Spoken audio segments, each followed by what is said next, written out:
All of অনেকক্ষণ আগে তো বেরিয়ে গেছি, এখন প্রায় 9:30 বাজে। অফিস পৌঁছে গেছি, অফিস করছি।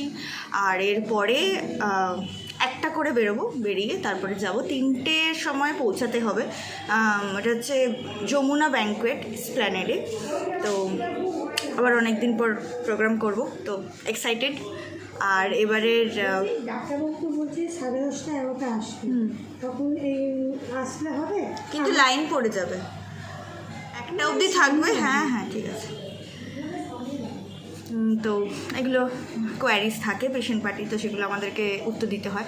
যাই হোক, তো চলো, মোটামুটি খেয়ে এসেছি, ম্যাগি আর চা খেয়ে এসেছি। খাবার নিয়ে এসেছি, এখান থেকে খেয়ে দেন বেরোবো, কারণ অনেকটা দূর যেতে হবে, প্লাস বাইরে তো কি খাবো না খাবো একটা ব্যাপার থাকে। তো সেজন্য ভাত নিয়ে এসেছি, ভাত ডাল আর একটু চিকেন নিয়ে এসেছি, তো সেটা খেয়ে নেবো। তো চলো আপাতত কাজ করি, দেন বেরিয়ে ওখানে গিয়ে অবশ্যই ভিডিও করো, সঙ্গে থাকো। চলো, আমার রিলিভার এসে গেছে, আমি এবার বেরোই।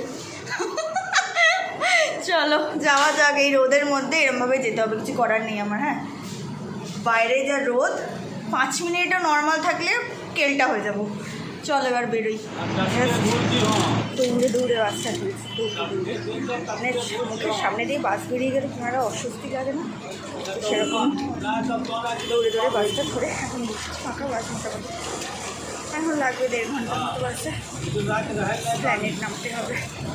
আর হসপিটালের সামনে থেকেই বাস যায়, তো সেটাতে কোনো অসুবিধা নেই। চলো যাওয়া যাক।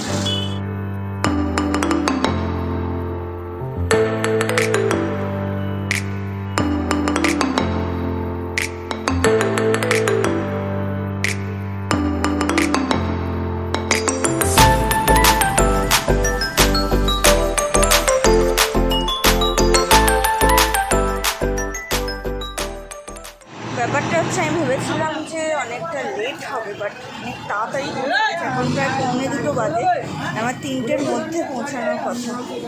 সো দেখি চলে যাই, কারণ বাইরে যা রোদ, ওখানে গিয়ে দাঁড়ানোটা বেটার। এই দুটো কেনা হলো।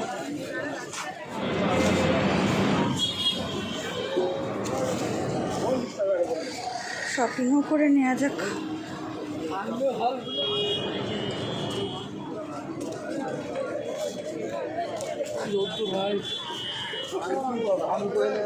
সব 100% কটন আছে,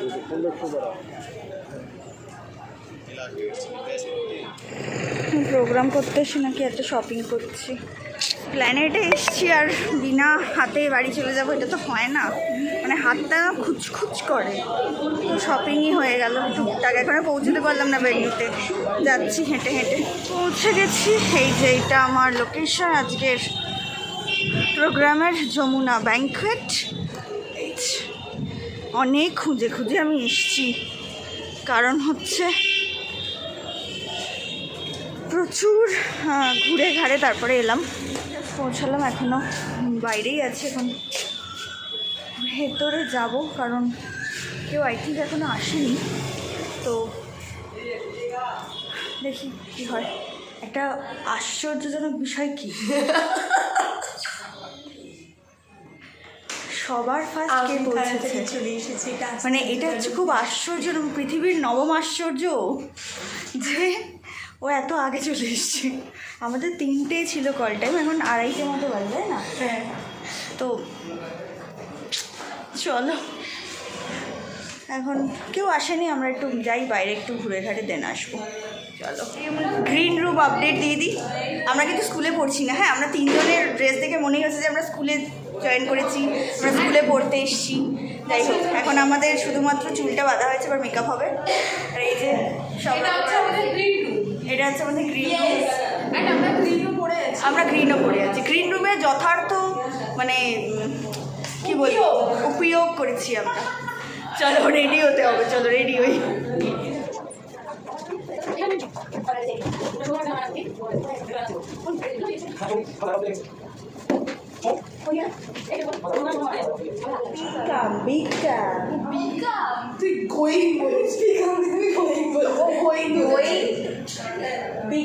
ভূত সেটা বললাম, গানটা দেখা। আমার হসপিটালে চলে যাবি, এই ডাক্তারের সঙ্গে বিনা পয়সা দেখি। এমনিও বিনা পয়সায়, কিন্তু লাইভ দিতে হবে না। আচ্ছা, এবার থেকে কিছু হলে তোর হসপিটালে যাবো, তোকে ফোন করে। আমাকে বলবি না? তোকে ফোন করে? হ্যাঁ হ্যাঁ, অবশ্যই। আমার সাধ্যের মধ্যে যেটা থাকবে আমি অবশ্যই করবো, অবশ্যই।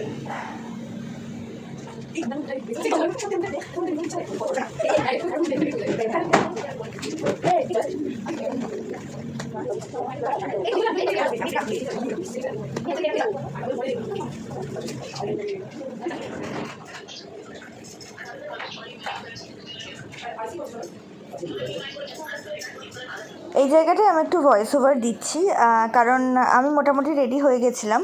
আর সবাই আমরা যে যার মতো নিজের মেকআপ নিজেই করি। আর আমি সত্যি কথা বলতে আমার নিজের মেকআপ নিজে করতেই খুব পছন্দ করি। খুব এমার্জেন্সি না হলে, বাট আমার মনে হয় না আমি কখনো সে ছোটোবেলা ছাড়া তারপর থেকে কোনো দিন নাচের মেকআপ আমি অন্য কারোর থেকে করেছি। আমি নিজের মেকআপ নিজেই করি, আমার সেটাতে একটু স্যাটিসফাইড লাগে, আমি স্যাটিসফাই হই আর কি। যাই হোক, তো তারপরে বাকি ওরাও সবাই সবার মতো করেছিল। আমাকে সমাধি একটু সমাধি একদমই খুব একটা পারে না এগুলো, তো আমি বলেছিলাম যে সমাধি আমি করে দেবো তোমাকে। তাও সমাধি বেস মেকআপটা করে এসেছিলো, আমি আই মেকআপটা বাদবাকি যা যা ছিল সেগুলো করে দিয়েছি। আর সুরঙ্গনারও একটু টাচ আপের দরকার ছিল, সেটাও আমি করে দিলাম। ওরা নিজেরাই নিজেদের মেকআপ করেছে, দেন আমি জাস্ট একটুখানি টাচ আপ করে দিচ্ছি। এখানে কস্তুরীরও সেম ব্যাপার ছিল, কস্তুরীও বললো আমাকে একটু করে দাও। দেন তারপরে এলো শঙ্কলিতে। এই যে শঙ্কলিতে যে আমার ড্রেস পরে আছে, এটা অ্যাকচুয়ালি আমার ড্রেস। আর আমি 2 বছর আগেই ড্রেসটা আমাদের অ্যানুয়াল শোতে পড়েছিলাম, কিন্তু তখন আমি যথেষ্ট রোগা ছিলাম। ভাবতে পারছো যে আমি কতটা রোগা ছিলাম, যে ও আমার ড্রেস পরেছে আর আমি অন্য একটা দিদির ড্রেস পরেছি। আচ্ছা, মোটামুটি পুরো রেডি। এখন একটু সবাই খেতে ব্যস্ত, সবাই সবাই সবাই। তাই তুই আর বড় হাঁ করিস না রে। এই যে আর একজন খেতে খেতে যাচ্ছে, দাদা।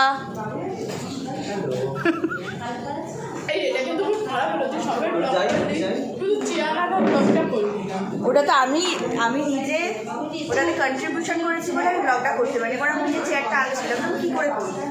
যাই হোক, যেটা বলছিলাম পুরোপুরি আমার রেডি হয়ে গেছি। আমার প্রচণ্ড খিদে হয়েছে। এখানে এই যে রিফ্রেশমেন্ট দিয়েছে, তো সেটাই এখন খাচ্ছি, কারণ না খেলে আমার পেটে ব্যথা শুরু হয়ে যাবে। বড্ড ক্যাওস হচ্ছে, কারণ সবাই মিলে কথাবার্তা চলছে। তো একটু পরে যাই না, স্টেজ 7:30 না, 7টা কি 7:30 স্টেজ হবে। তো যাই হোক, এখানে খাই।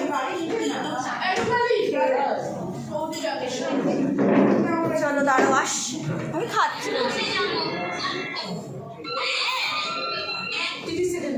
আরেকবার দাও, দিচ্ছি। অ্যাকচুয়ালি পৌশালিতে এখানে একটা রিলস বানাবে, ওই আগেকার দিনে ছোটো বউ মেজো বউদের যে একটা ডায়লগের রিলসগুলো হয় সেগুলো। তো আমি আর তাইতে ওটাই করছিলাম, রিহার্সাল করে রিলস বানালাম। দেন এই রিলসটা তোমরা আমার ইনস্টাগ্রামে পেয়ে যাবে, এটা আমরা বানিয়েছি। তো ইনস্টাগ্রামটা ফলো করো।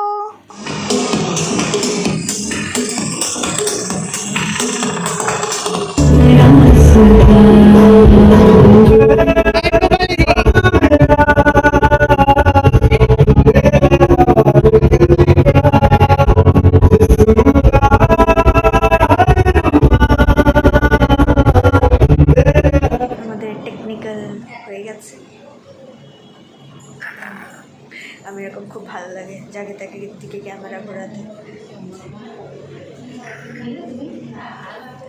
সত্যি আমাদের স্টেজ নাকি 8:30, সে আমরা অপেক্ষা করেই নিয়ে যাচ্ছি, তো করেই নিয়ে যাচ্ছি।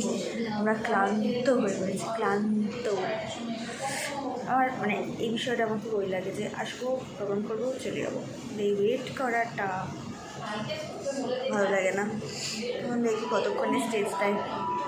অ্যাকচুয়ালি এর আগে একটা ফ্যাশন শো আছে, র্যাম্প শো আছে, তো সেইটা এখন চলছে। সেটা শেষ হবে না, সেটা স্টার্ট হয়েছে, দেন মিডিলে আমাদের প্রোগ্রাম, দেন আবার ওটার লাস্ট হবে 8:30।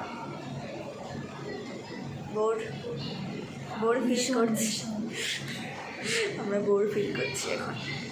Everyone's heart with a beautiful smile. Wow, so sweet.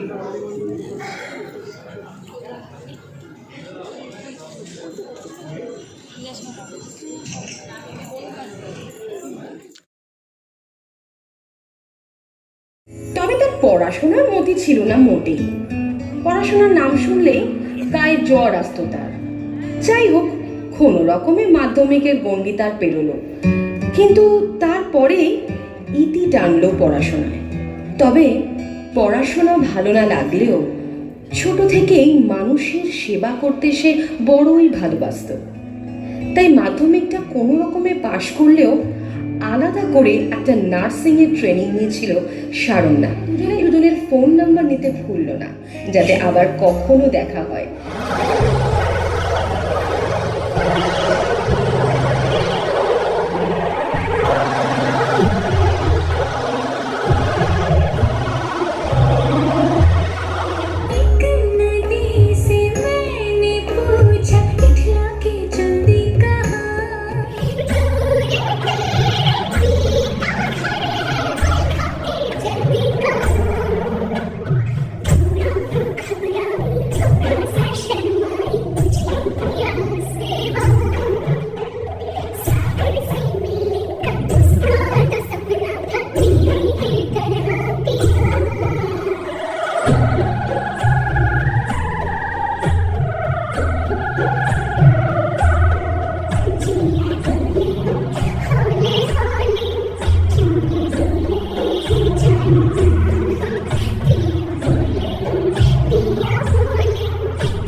সামলে নিয়েছিল ছেলের পড়াশোনা, সংসার সব কিছু সামলে বেশ ভালোই কাটছিল দিন। 6 বছর পর হঠাৎই একদিন স্নানের সময় ডান দিকের স্তনে হালকা ব্যথা অনুভব করে সারণ্যা।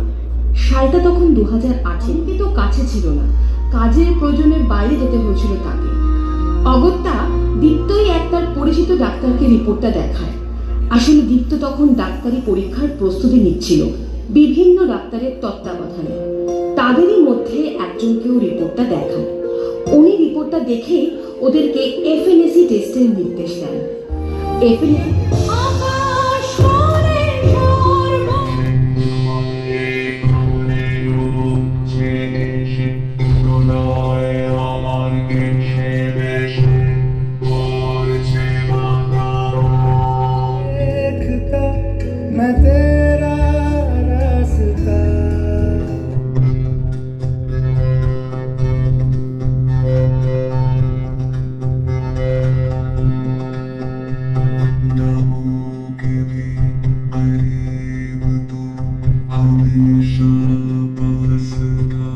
খাতাম আর এভাবেই আমরা বেরিয়েছি। আমি আর সঙ্গে যাচ্ছি মেট্রো করে, বাকিরা যে যার মতো বেরিয়ে গেছে। তখন তাইটি ছিল, আমি তখন মনে হয়নি যে ভিডিওটা করি, ভুলে গেছিলাম আর কি কথা বলতে বলতে। তাইটি বেরিয়ে গেল, দেন আমরা এখন মেট্রো করে আমি যাবো দক্ষিণেশ্বর আর ও যাবে সরোবর, রবীন্দ্র সরোবর। চলো যাওয়া যাক। এখন প্রায় 10:30, 10:40 এরকম কিছু বাজে। 5 মিনিট হলো বাড়ি পৌঁছেছি। ওপরে এলাম, এখনও কিছুই চেঞ্জ করিনি, জাস্ট এবার চেঞ্জ করব, খাবো দাবো আর ঘুমিয়ে পড়বো। মানে আমি সকাল থেকে চলছে, আমার আর শরীর দিচ্ছে না। তো চলো, শোটা খুব ভালো হয়েছে। যদি আমি ক্লিপিংস, আমি এডিটিংয়ের যতক্ষণ না আমি এডিটিং করি ততক্ষণ যদি আমি ক্লিপিংস পাই অবশ্যই আমি দিয়ে দেবো মানে ভিডিওটার কোনো না কোনো পার্টে। আর যদি না পাই তো কিছু করার নেই। তো চলো, আজকের ভিডিওটা একটা ছোট্ট ভিডিও, ছোট্ট ব্লগ, কারণ যখন যা হচ্ছে সেটাই শেয়ার করছি। বাদ বাকি আমি মিনি ব্লগে শেয়ার করি, তো প্লিজ মিনি ব্লগটা দেখতে ভুলো না। চলো, দেখা হচ্ছে নেক্সট ব্লগে। ততক্ষণের জন্য ভালো থাকো, সুস্থ থাকো, অ্যান্ড টাটা, গুড নাইট।